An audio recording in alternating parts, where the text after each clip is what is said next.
All right. Good morning, good afternoon, good night, depending what part of the world you are joining us from. I am Alex Faust, your host of Conversations at the Edge. And today I'm very excited, 2 weeks in a row, that we have a brand new guest to our community. Today I'm interviewing Peter Laughter, who in 2020 walked away from a successful 25-year entrepreneurial career in recruiting and staffing industry because he figured out that recruiting is broken. In that, he had been building bespoke staffing practices, catering to high profile investment banking and consulting clients, and found that most important part of all the organizations, the people, had really actually been commoditized. So he founded a new company called True Bearing and created a better way to engage top talent called engagement-based recruiting, which we'll definitely touch on and discuss today. Peter is a storyteller, a public speaker. He's delivered a TEDx talk on radical empathy. He frequently tells stories with the moth. So I'm very excited to welcome Peter to the community and really learn a better way to hire. So Peter, welcome to Conversations at the Edge. Welcome to Growth Institute. And where are you calling in from today? I'm calling from downtown Brooklyn at the beautiful Bond Collective co-working spot. So awesome. My home for last year. Well, it's great to have you here. And just a reminder to the folks who are here live, if you do have questions, as always, the last 10 minutes are for you. Type your questions into the chat and we'll be sure to ask Peter towards the end of today's conversation. But I want to jump right in. I want to start off with a statement I've heard you make in a couple of different avenues that, recruiting is broken. And you say it's broken because we're applying systems for buying things to the complicated process of dealing with people. So I'd love to just open up and have you kind of share a little bit more about what you mean by that. Yeah, so I think the real evidence to this concept, if you look at your job descriptions, do they read more like an invitation to join your team, or do they read more like a request for a proposal? And I would gather for 95% of organizations, it's a request for a proposal. So I think that's your first indicator. But let's think about it. We start recruiting for people after we realize that we need to hire, right? And much like the way we go about buying stuff, we're not. And we become motivated buyers. And then we are only able to work with the people who are actively looking for our specific job in the moment that we have an opening, right? So we're only able to talk to motivated sellers. And we're not clear on what we're looking for. And what I mean by that is, I think most people who are in a hiring position spend very little time focusing on what they actually need, but also more importantly, they are they're not clear on what has people be successful, and that is our match with culture. And then when we have people in front of us, we can't tell if they're a clear match because we haven't defined our culture. And then finally, we outsource the job to people who do not understand our soul. And I say outside recruiters especially, but even internal recruiters face the same concept, is because if they're not embedded with the team they're recruiting for, they really can't see the insights that they're looking for. Yeah, I think that makes sense. And, I've heard, obviously, the war for talent is like a trendy topic that's going around, the business world today. And you've negated that there's actually a war for talent, saying that you're just looking for people in the wrong places. And so I'm curious for your insights on that and where we should be looking instead so that we're not participating in this talent war. Yeah, so that's a great point. I really do believe. So first and foremost, there will be talent shortages. There's talent shortages right now. I mean, unemployment is hovering just around 4%. Anything below 5% makes hiring impossible. And that's going to continue for the next 20 years. If you look at the demographic shifts that we're facing with the amount of boomers who are leaving the market, there's just not enough people to replace them. And we're in a technological space that is growing exponentially. So we have exponential growth of needs for skills and a decreasing population. So Make no question about it, recruiting is going to get a lot harder in the years to come, but that doesn't mean there's a talent shortage. There are tremendous amounts of people who are available. Will be less and less people who are actively looking for work, and particularly looking for your open job in the moment that you need to hire someone. I'll admit that. But if you think about it, in the majority of fields, 86% of the most talented candidates who are on that market are working. And they're not looking at job descriptions, they're not looking at job postings, and they're not taking calls from recruiters. But that's not because they're happy and love their work. The vast majority of people are disengaged to some point, according to Gallup. Close to anywhere between 70 and 78% of the working population, depending on where you are, is on the spectrum of disengaged. And 90% of people would seriously consider an offer from a company that they respected. So there's plenty of people on the market. There's just a very, very small minority of people who are looking for your job in the moment you need to hire. So all we need to do is change our process to focus on that 86% of the most talented folks on the market who are not looking, and look for ways to engage them, because they want what your clients and what your community have to offer, as long as it's positioned in the right way. So let's dive in there and talk a little bit about engaging this 86% of people. Could you elaborate on how hiring managers, executives, people in organizations can engage with potential talent before we actually need to hire? Yeah. So I think it's really important that people understand that what people are looking for in work and how to fill their days has changed really dramatically in the last year. I think, and I think this was happening well before, but I think, the pandemic and other factors have really accelerated this change. So people, if you look at the changes in the workforce the last 3 years, where, the Great Resignation, quiet quitting, now it's quiet disengagement. All of this stems from two desires that are emerging amongst the workforce. One is meaning, and the second is agency. People want to feel connected to the work that they're doing, and it's becoming a demand, actually. And they want more of a say in how they go about doing it. And both of these things have huge benefits for employers if we interact with it correctly. So understanding that dynamic, and things have shifted, right? This idea of work-life balance, that there's my work on one side and then there's my life on the other. It's BS, right? There's just one life, and if you have a crappy day at work, it impacts what happens when you get home. You have a great day at work, it impacts what you happen to get home. You're leaving for work and you get in a fight with someone in your family, it impacts your work. So there's no separation, and there never will be. And I think collectively as a society, we're starting to realize that, and we want that to be integrated. Work-life integration is something that's much more important. So I think first and foremost, employers need to understand that, and they need to speak to that. And two and three, I think what we use to attract candidates is the job description, the job opening. And that is it is a currency that is completely irrelevant to most people, particularly, but is only relevant to those people who are looking for a job in that moment. Small percentage of the population, and not the best. The average job search takes, and this is from a fry cook to a CEO, takes about 28 days. The average amount of time that the top candidates are on the market is 10 days. So with that method, there's no way you're going to get what you're looking for. So what is it that engages people who are working and not looking? Well, it ain't the open job, it's your culture. So developing, and that's really at the core of engagement-based recruiting, is how is it that you can tell stories on social media platforms like LinkedIn or whatever it is that your employee base is most frequently, and tell stories that emanate from the narrative themes that come from things like purpose, values, and culture. And your postings about those stories are really designed not to sell or convince. Come join our team. No, people don't want to join your team before they know you.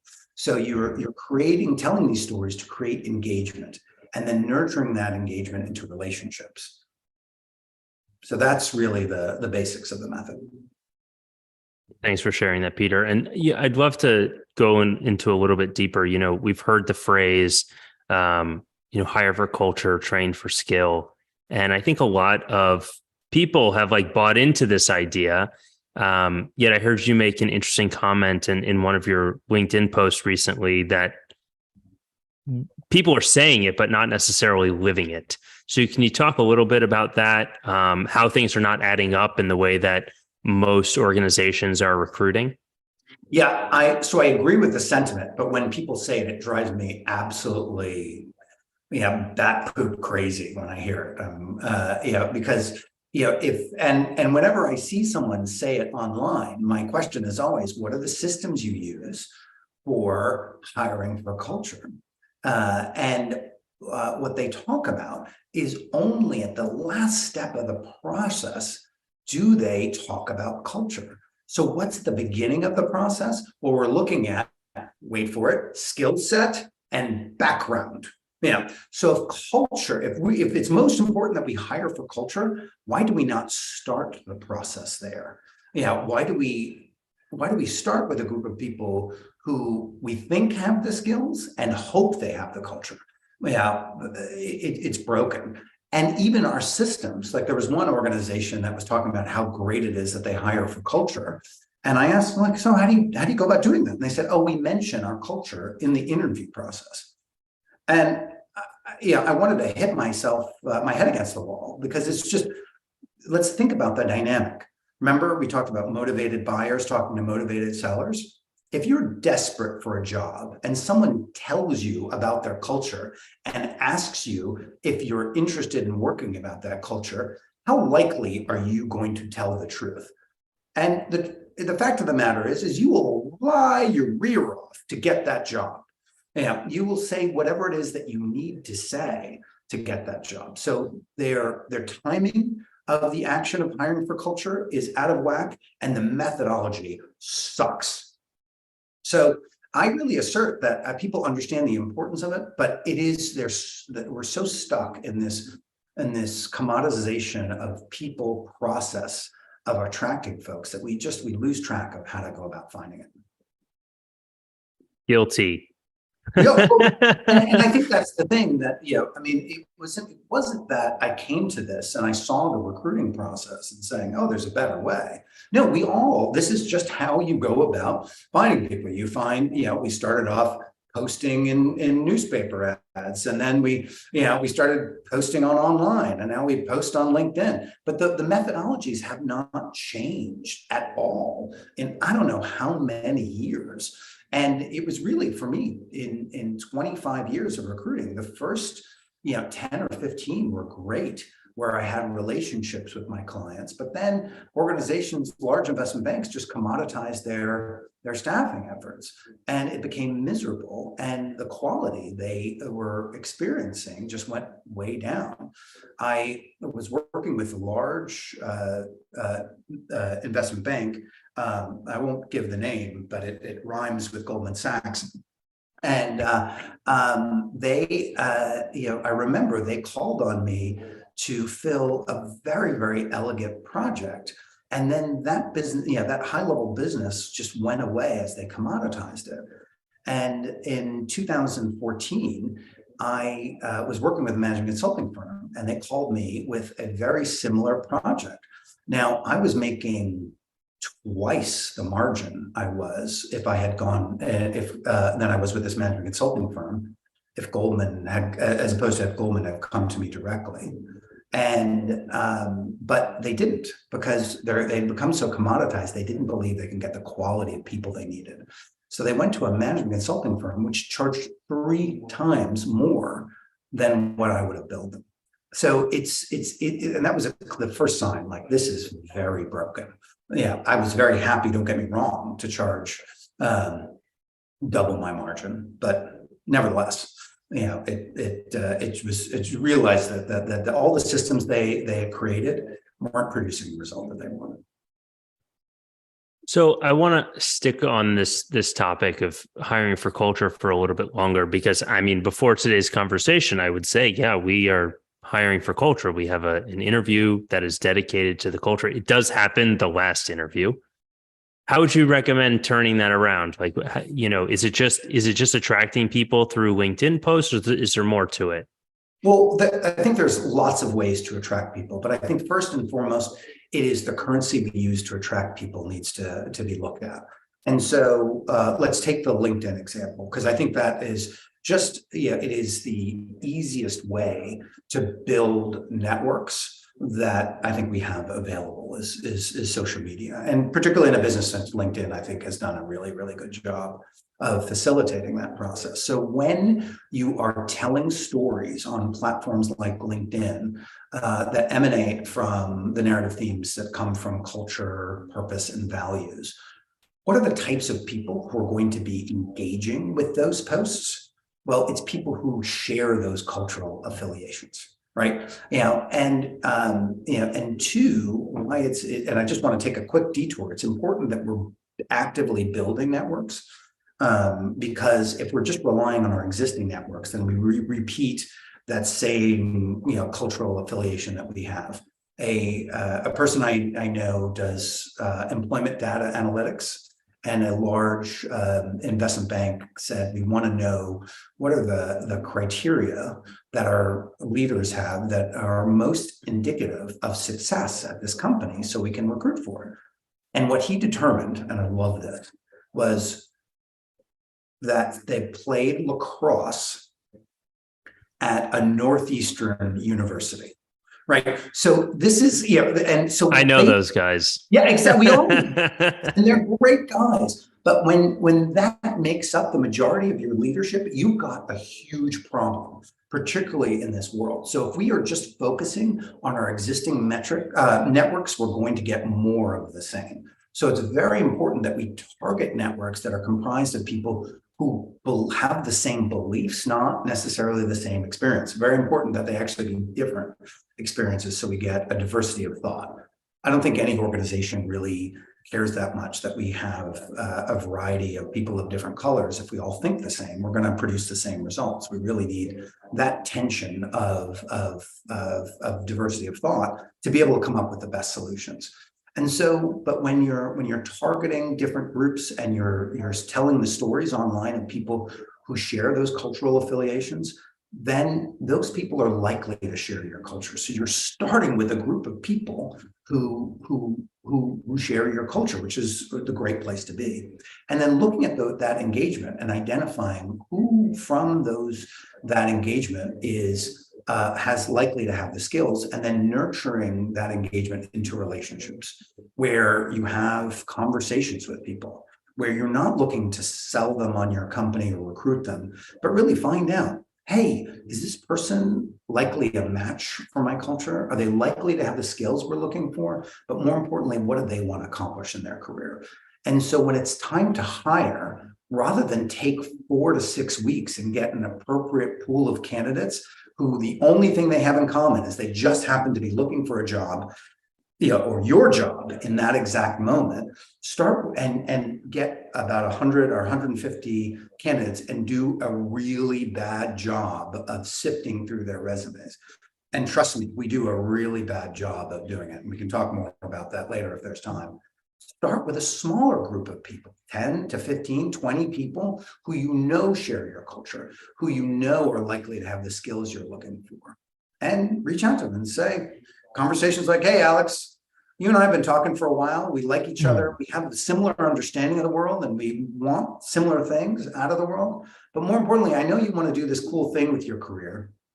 It just so happens we've got an opening. And it'll help you, I think it'll help you get to that place a lot faster. I don't know, should you and I have a chat? That's going to have a very, very different result. And you'll move much faster through the process and you'll have much better results. I mean, if you look at the results of our hiring practices, they are abysmal. I can't remember the specifics, but both voluntary and involuntary turnover has within the first year of employment have been about 25%, according to Gallup. I've heard that 30% of people leave jobs because within the first year because of culture, lack of culture fit. And in the COOs and the CEOs that I've been speaking to in the last year, they admit that 20% of the people they let go or quit, and there's another 20% who they really should let go, who are just doing the bare minimum. But it's so hard to find people who can do just the bare minimum that they hold on to them, even though they know they shouldn't. So like what we're doing isn't working. It takes a long time. It takes, and it's not producing good results. But if you start with a group of people, you'll have a very, very different response and much faster time to hire, which is really what we're looking for. Thank you. And just a reminder to the folks who are here live, if you do have questions, now's the time, put them in the chat and I can pass them over to Peter. But, you mentioned the need to find people who are not necessarily like the folks you already have in your business. But at the same time, we know that employee referrals are often the best source of quality candidates. So how do you kind of weigh the pros and cons there, where you can tap into your employees' networks, but also encourage folks with different experiences and different trains of thought to join your organization and create that diversity? So that's a big question. And so I'm just going to ask that if I go too far out with it, that you reel me in. There's a lot there. So first and foremost, I think you're right about if we're just tapping into our existing networks, we're going to get more of the same. And why this is important is the world is changing faster than we can imagine. I'm a student of generative AI, and I went away for a week for a conference, and I stepped off of my weekly research about new tools that are coming to bear, and I feel like I haven't been able to catch up since. So the pace of change is increasing exponentially. And so our understanding of the world that we gained from 20 years of experience is no longer valid. And so the only way to really predict the future is to be able to question our assumptions. And so if we have a group of people who are coming from the same set of assumptions, we are going to make bad calls, period. We need that level of tension to open up and what I mean by tension is people saying, I disagree, and really looking through that process to determine what's best. And I think organizations that don't have a diversity of thought to empower their decision-making will not exist. So I think that's first and foremost. But two, when you think about it, if average person is connected to 600 people on social media, well, that is, or each one of your employees is connected to 360,000 secondary and tertiary connections. And so everything you might need from a skill basis and a diversity basis is within those networks. But what it requires is a fundamental reimagining of what recruiting looks like, right? And so we need to actually have recruiters working with the people, and I suggest who are telling these stories online. And I recommend that you take a volunteer group of your most engaged employees and train them in the tactics of social selling. It's more than education. Social selling is a behavior change, right? It's like diet and exercise. We all know what we're supposed to do. Doesn't mean that's what we do when chocolate cake passes us. So it's a behavior change, and it needs to be done in a group, and it needs to be done with some thought. But having people tell these stories and then partnering with your recruiting or partnering with each other to identify who is engaging and then working together to bring that engagement into relationship, is the way. And that way you can start to think a little bit more geometrically about how you're going about your recruiting, right? Because when we come up with a job description, the majority of the qualifications we're looking for are not designed to find the best people. They are defined so you know where to look. But if you're not in a rush stance, you can really think, well, what backgrounds might someone have who with these skills have other than what we're doing? So you can have the time to look at that. You can start to have interactions with people who engage with your culture and learn what they're doing and find out that, oh, there's a real match. for the skills that I didn't even know about. So you're able to discover, and you can start to tap into different networks, there and build those networks consciously. Great, thank you. So there's only about 5 minutes left, but you mentioned you're a student of generative AI. So I'm curious what you are seeing in terms of the recruiting process and where these, exponential technologies can play a role and help us be more successful. What are you seeing? What are you recommending to the folks you're working with? Yeah, so I'm very, very excited about generative AI, and particularly to eliminate a lot of the detail work so we can spend more time engaging with other human beings, what I think we were really designed to do. We did not evolve to fill out Excel spreadsheets, right? That is not, but we are social animals, and being social is a huge part of our evolution. So I think using technology to enable those interactions is something we need to be focusing on. Now, that being said, I think the majority of the recruiting systems out there are built on this real broken system, right? So they will have you produce the same results faster, but they're not going to transform your recruiting engine. So we need to start understanding that. They'll create faster caterpillars, but if you want butterflies, the existing tools just aren't going to get you. And so, and I think that's the brilliance of generative AI, is we can use it to build new systems very, very easily. And so the systems that we need are, one, how do we use generative AI to think differently about our requirements and where else might they come from, right? This is a great compendium of human knowledge. So just being able to ask generative AI, hey, these are the things we need to accomplish. What are the industries where people might have this skill? You will be surprised at the answer. You will come up with things that you never thought of. And then also, what I really see as a great possibility is using social media data and generative AI to determine cultural profiles. Who are people who are likely to share your cultural affiliations, who believe in your purpose and values? These are things that are easily achievable with generative AI and the analytic tools we have, and will give you a huge leg up. And then also being able to come up with what is the messaging that these people will need to be to engage with our organization. So Awesome. Thank you, Peter. So where can people learn more or, learn from you? Where can they go? Yes. So I think my website is truebearing.work.